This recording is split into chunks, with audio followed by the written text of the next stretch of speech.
manos, su frente y sus pies. Qué extraña mezcla de amor. Vamos a compartir la palabra de Colosenses, capítulo 3, versículos 1 hasta el 9a. Si quieren vamos a leer juntos, no son muchos versículos. Bueno, vamos a leer ya. Si pues habéis resucitado con Cristo, buscad las cosas de arriba, donde está Cristo sentado a la diestra de Dios. Poned la mira en las cosas de arriba, no en las de la tierra, porque habéis muerto y vuestra vida está escondida con Cristo en Dios. Cuando Cristo vuestra vida se manifieste, entonces vosotros también seréis manifestados con Él en gloria. Haced morir, pues, lo terrenal en vosotros: fornicación, impureza, pasiones desordenadas, malos deseos y avaricia, que es idolatría, cosas por las cuales la ira de Dios viene sobre los hijos de desobediencia, en las cuales vosotros también anduvisteis en otro tiempo, cuando vivíais en ellas. Pero ahora dejad también vosotros todas estas cosas: ira, enojo, malicia, blasfemia, palabras deshonestas de vuestra boca. No mintáis los unos a los otros, habiéndoos despojado del viejo hombre con sus hechos. Bueno, si me acompañan con una oración. Señor, te agradecemos por permitirnos el culto de hoy. Te rogamos para que tu palabra ocupe el centro, que tu palabra sea realmente revelada a nosotros, a nuestros corazones, y nosotros seamos transformados para vivir conforme a tu voluntad. Guía este culto de principio a fin. Te pedimos todo en nombre de nuestro Señor Jesucristo. Amén. Bueno, estamos estudiando la palabra de Colosenses. La semana pasada nuestro hermano Daniel nos ha compartido un muy lindo mensaje. Hoy nos vamos a concentrar en el capítulo 3 y se va a titular La vida resucitada. Los cristianos pertenecemos al reino de Cristo y su reino no es de este mundo. Aunque estamos presentes en este mundo, en nuestros cuerpos, nuestros espíritus pertenecen al cielo. Es necesario tener una perspectiva correcta en cuanto a este mundo a fin de crecer espiritualmente. Estamos en el mundo, pero no somos del mundo. Y solo hasta que vivamos según esta verdad, vamos a ser capaces de alcanzar al mundo con el Evangelio. Paul Washer dijo: no puedes cambiar al mundo si eres como el mundo. Puesto que las cosas más valiosas para nosotros están en el cielo, no debemos enredarnos con los asuntos de este mundo presente. Dios nos permita tener una perspectiva correcta de nuestras vidas en esta tierra. Primera parte: buscar las cosas de arriba. Colosenses capítulo 3, versículo 1a dice: si pues habéis resucitado con Cristo. Desde el punto de vista espiritual, los creyentes hemos participado en la muerte y resurrección de Cristo en el momento de nuestra salvación. Gálatas 2:20: con Cristo estoy juntamente crucificado, y ya no vivo yo, mas vive Cristo en mí, y lo que ahora vivo en la carne, lo vivo en la fe del Hijo de Dios, el cual me amó y se entregó a sí mismo por mí. En este versículo el apóstol Pablo muestra la unión del creyente con el Señor, mediante el cual comparten una misma vida. Romanos capítulo 6, versículos 3 y 4. ¿O no sabéis que todos los que hemos sido bautizados en Cristo Jesús, hemos sido bautizados en su muerte?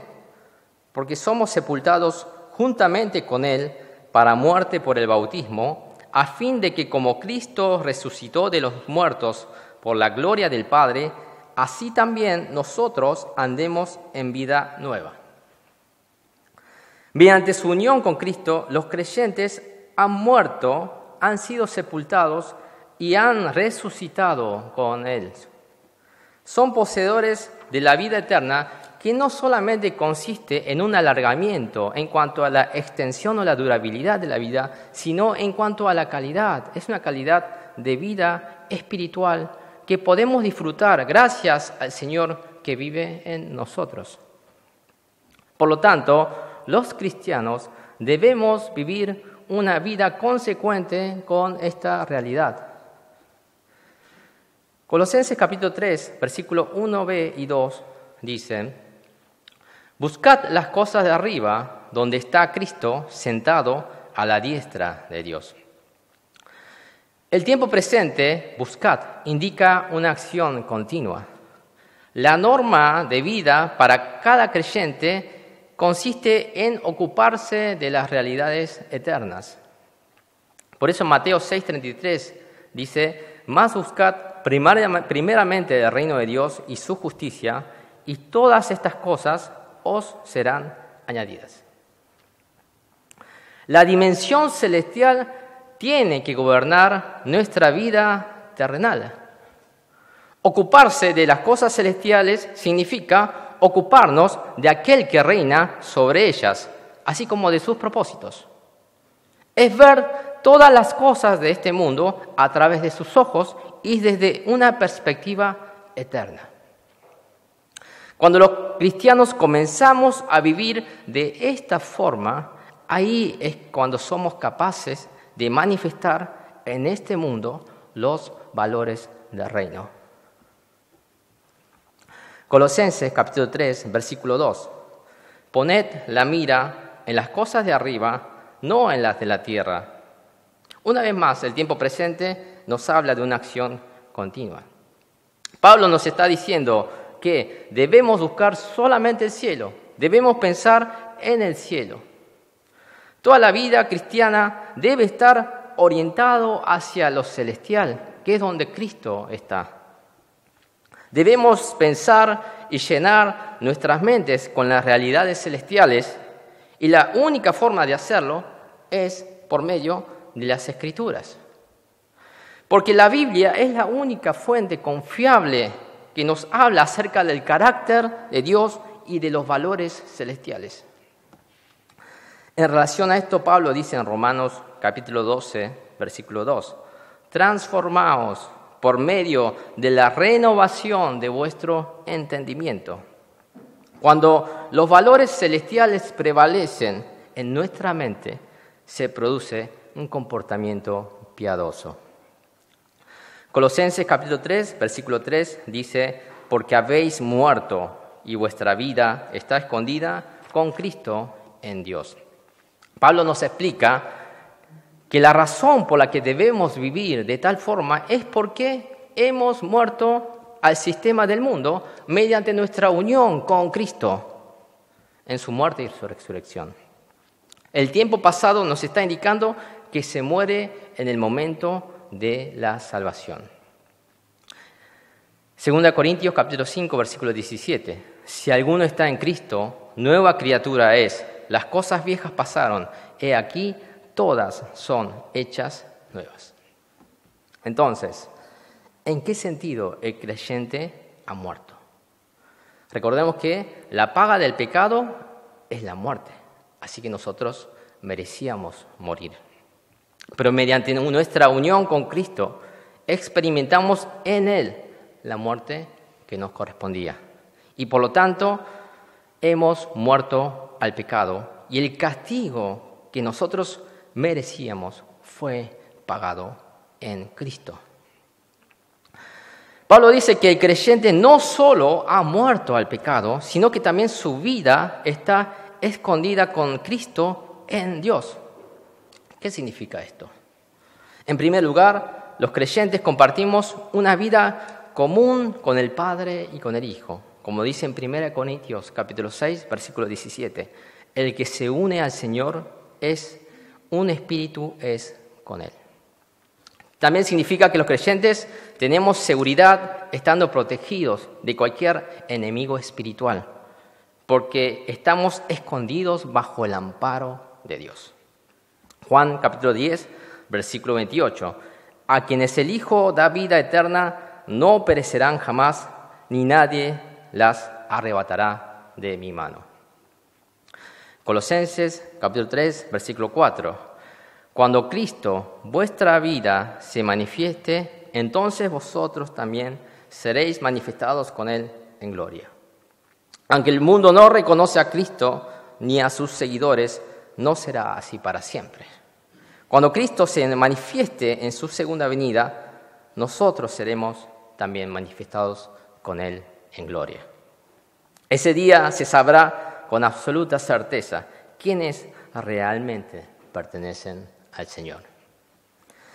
Pablo describe a Cristo como nuestra vida, porque la clave para vivir la vida resucitada es tener una vida centrada en Cristo. Entonces, ¿está puesta nuestra mirada en el cielo de tal forma que nuestras vidas reflejan esa realidad? ¿En qué pensamos en la mayor parte de nuestro tiempo? ¿Son las Escrituras la principal fuente que alimenta nuestros pensamientos? Pongamos nuestra mira en las cosas de arriba y no en las de esta tierra. Segunda parte, hacer morir el pecado. Colosenses capítulo 3, versículo 5. Haced morir, pues, lo terrenal en vosotros. En el momento de la salvación, nuestro viejo hombre fue juntamente crucificado con Él, para que nuestro cuerpo del pecado sea destruido, a fin de que no sirvamos más al pecado, como dice en Romanos capítulo 6, versículo 6. Ahora bien, esto tiene que hacerse real en la vida del creyente desde lo práctico, porque la santidad no puede existir donde no se pone freno al pecado. Es cierto que el creyente ha muerto en el sentido de haber pagado la deuda del pecado al estar unido a Cristo en su muerte, pero también es cierto que el pecado aún ataca su cuerpo no redimido. Este debe ser muerto por el poder del Espíritu mediante la palabra de Dios. A manera de ejemplo, Pablo ofrece 2 listas de pecados que debemos hacer morir en el versículo 5 y en el versículo 8. Colosenses capítulo 3, versículo 5.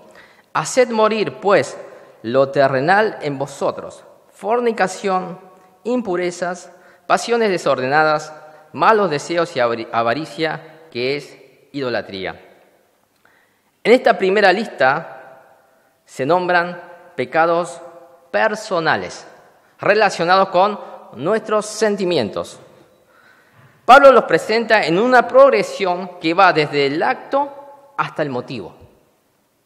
La fornicación es el acto y se origina en la impureza. La impureza nace de las pasiones desordenadas y de los malos deseos, que a su vez proceden de la avaricia, que es la raíz de todos los pecados. Fornicación viene de la palabra porneia en griego y se refiere al pecado sexual. La palabra pornografía viene de porneia y de grafe, que significa escritura.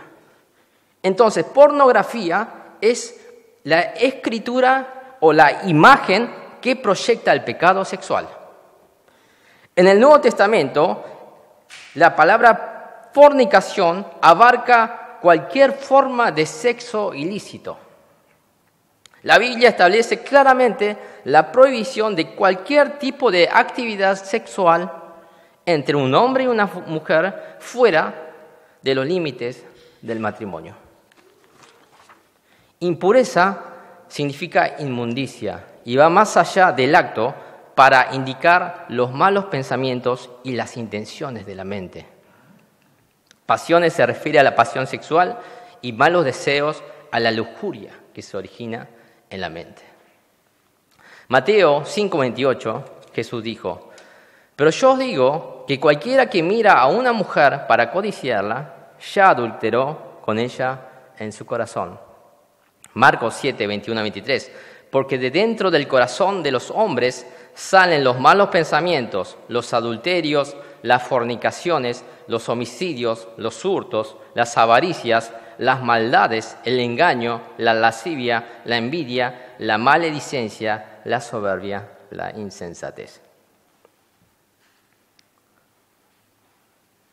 Hay un autor que se llama Randy Alcorn. Él dijo: Dios hizo el universo de tal forma que aquello que está de acuerdo con su carácter siempre recibe recompensa. Y todo aquello que viola su carácter siempre recibe castigo. En la pureza hay seguridad. En la impureza hay riesgo. La pureza siempre es inteligente. La impureza siempre es insensata. La unión sexual tiene el propósito de ser expresión de un compromiso para toda la vida, siendo un privilegio inseparable de las responsabilidades del sagrado pacto matrimonial. Reclamar para sí el privilegio sin la responsabilidad es pervertir la voluntad de Dios. La relación sexual ha sido diseñada para ser la unión de dos personas y no solo de dos cuerpos. Debe consistir en darle a alguien con quien sabemos que estamos comprometidos al 100%. No tomar de alguien con quien no estamos comprometidos. La relación sexual de ninguna manera puede ser algo permitido en base a los sentimientos subjetivos, sino solo por el medio del compromiso objetivo del matrimonio para toda la vida. Hay una gran verdad, y es que el pecado sexual nunca surge de la nada. Es el resultado predecible de un proceso natural. Los pensamientos de hoy son el material de que estará hecho el carácter de mañana.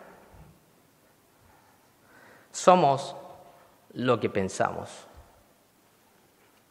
Forjamos nuestra moralidad sexual por medio de una continua serie de decisiones y acciones, entre las cuales se incluyen pequeños excesos y concesiones minúsculas. La clase de persona en la que nos estamos convirtiendo está determinado por lo que estamos dejando entrar en nuestro cerebro.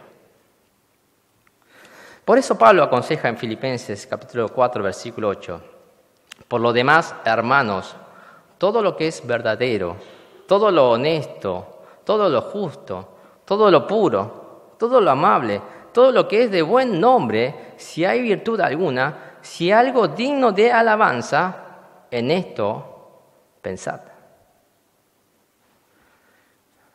¿Cómo es que algo tan vergonzoso como el acto de la fornicación se vuelve aceptable solo porque lo vemos en una serie o novela en la televisión, en lugar de contemplarlo por una ventana?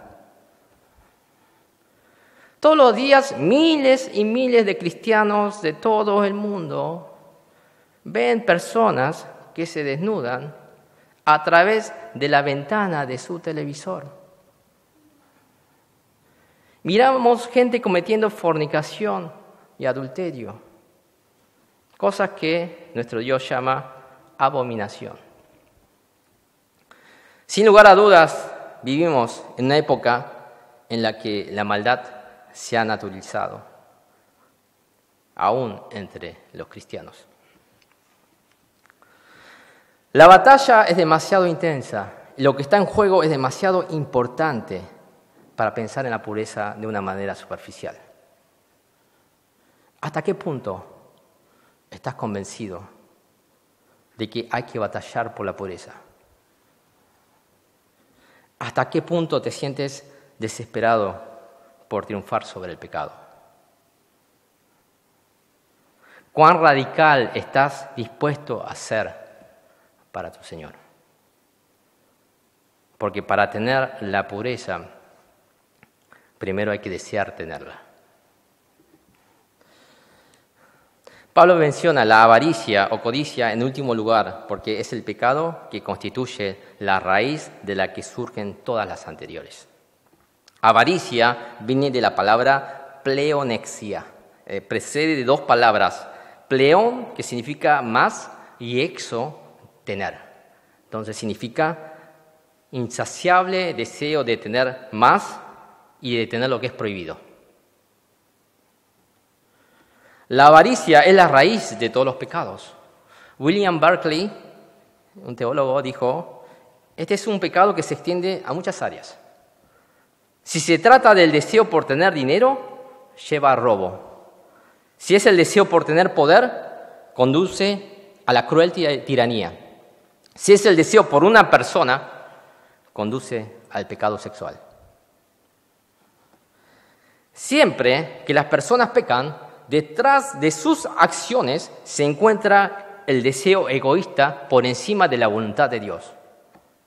Es la adoración de uno mismo en vez de Dios. Y por eso es idolatría. El antídoto contra la avaricia es el contentamiento. Una persona que está contenta con lo que tiene no codiciará cosa alguna de otro. Y el contentamiento es el resultado de confiar en Dios. La base de esta confianza viene de conocer a Él y sus propósitos revelados en las Escrituras. Cuando atacamos la avaricia, atacamos la raíz del pecado. Cuando el contentamiento se pone en lugar de la avaricia, esta última no puede iniciar el proceso que culmina en el acto pecaminoso. Entonces la pregunta es, ¿estás contento con lo que Dios te ha dado? ¿Con la esposa que tienes a tu lado? ¿Con tu esposo? ¿Con tu situación económica? ¿Con el lugar que estás ocupando? ¿O hay descontento y pensás que la vida es injusta contigo al compararte con otros que tienen más? Aprendamos de Pablo, que dijo en Filipenses capítulo 4, versículos 11 al 13. Pues he aprendido a contentarme cualquiera que sea mi situación. Sé vivir humildemente y sé tener abundancia.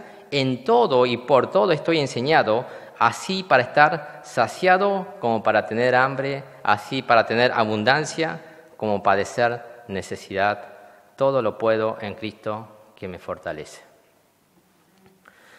Colosenses capítulo 3, versículos 6-7.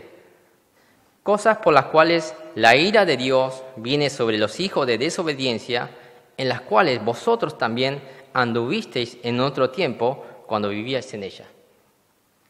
La ira de Dios es su eterno desagrado e indignación contra el mal, producto de la justicia de Dios. Es la santidad de Dios en contra del pecado. La ira de Dios es su invariable reacción frente al pecado y los no creyentes experimentarán la ira de Dios en su totalidad. Romanos capítulo 1, versículo 18. Porque la ira de Dios se revela desde el cielo contra toda impiedad e injusticia de los hombres que detienen con injusticia la verdad. El pecado acarrea ira, nunca bendición, nunca verdadera felicidad. Quienes son de Cristo y han sido unidos a Él no desearán participar de los actos y pensamientos que corresponden a un estilo de vida de quienes experimentarán la ira de Dios, si es que realmente son cristianos. Dios siempre reacciona en contra del pecado. El no creyente sufrirá su eterna ira, mientras el cristiano experimentará su disciplina. Si nos arrepentimos, Dios nos perdona por completo.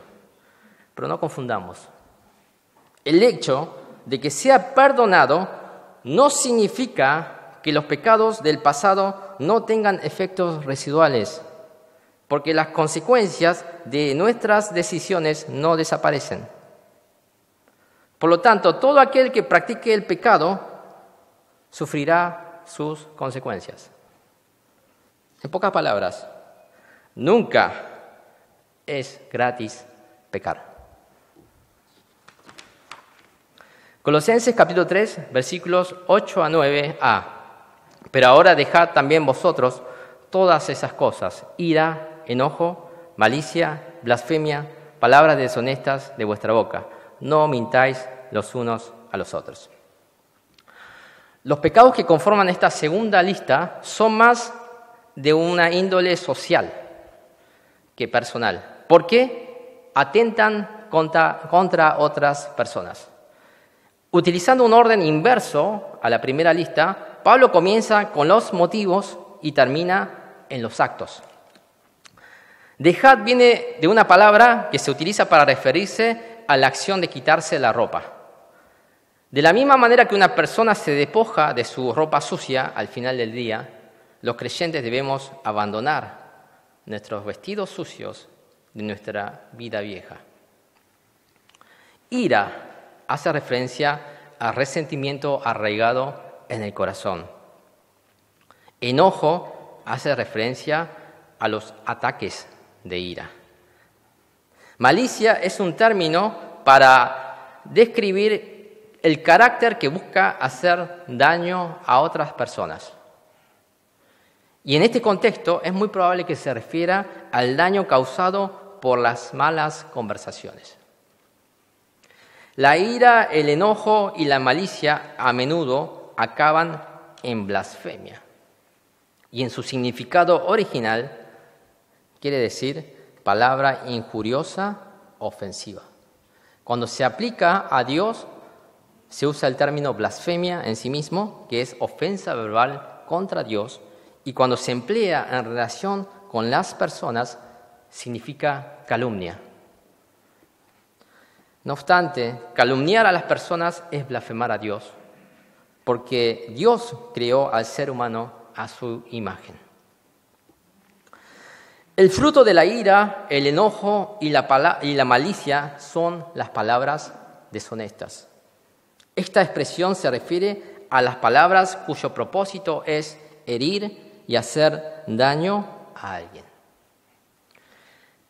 Por eso la conversación del cristiano no debe estar contaminada con insultos o comentarios dañinos contra otras personas. Pablo se refiere a un último pecado, amonestando a los creyentes, diciendo: no mintáis los unos a los otros. La mentira es un rasgo característico de Satanás, no de Dios. Cuando los creyentes mentimos, estamos imitando a Satanás y no a Dios. De entre las personas del mundo, somos los cristianos los que deberíamos hablar la verdad. San Lucas capítulo 6, versículo 45. El hombre bueno del buen tesoro de su corazón saca lo bueno, y el hombre malo del mal tesoro de su corazón saca lo malo, porque de la abundancia del corazón habla la boca.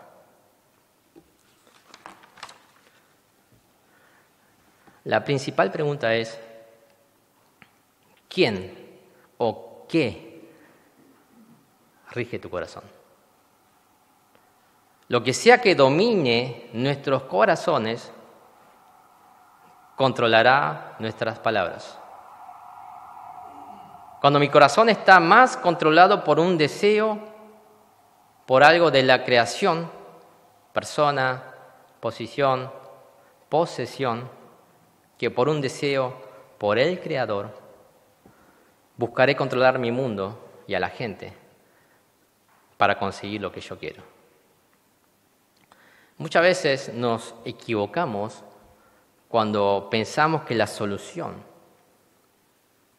es un cambio de conducta, un cambio del acto moral.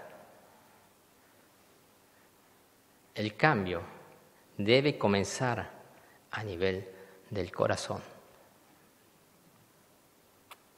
Tenemos que renunciar a los ídolos que han reemplazado a Dios y regresar nuestros corazones a Él, para que nuestras palabras reflejen un corazón gobernado solo por Dios. Conclusión. La batalla contra el pecado está presente en todos los creyentes. Aunque los creyentes son nuevas criaturas en su interior, habitan en cuerpos no redimidos.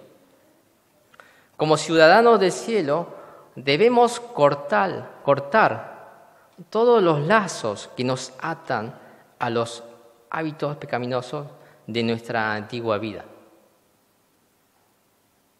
Debemos enfrentar nuestras vidas diarias la batalla por alcanzar la santidad, porque solo entonces podremos experimentar la plenitud espiritual que Dios quiere para nosotros en esta tierra. Porque somos sus hijos amados, que no solo hemos sido perdonados de nuestros pecados, sino también estamos en el proceso de ser liberados de ellos.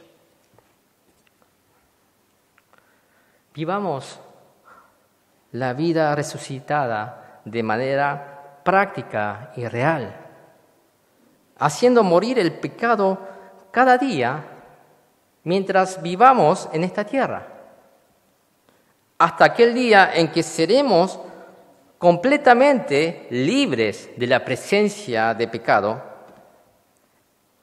en la resurrección de los muertos.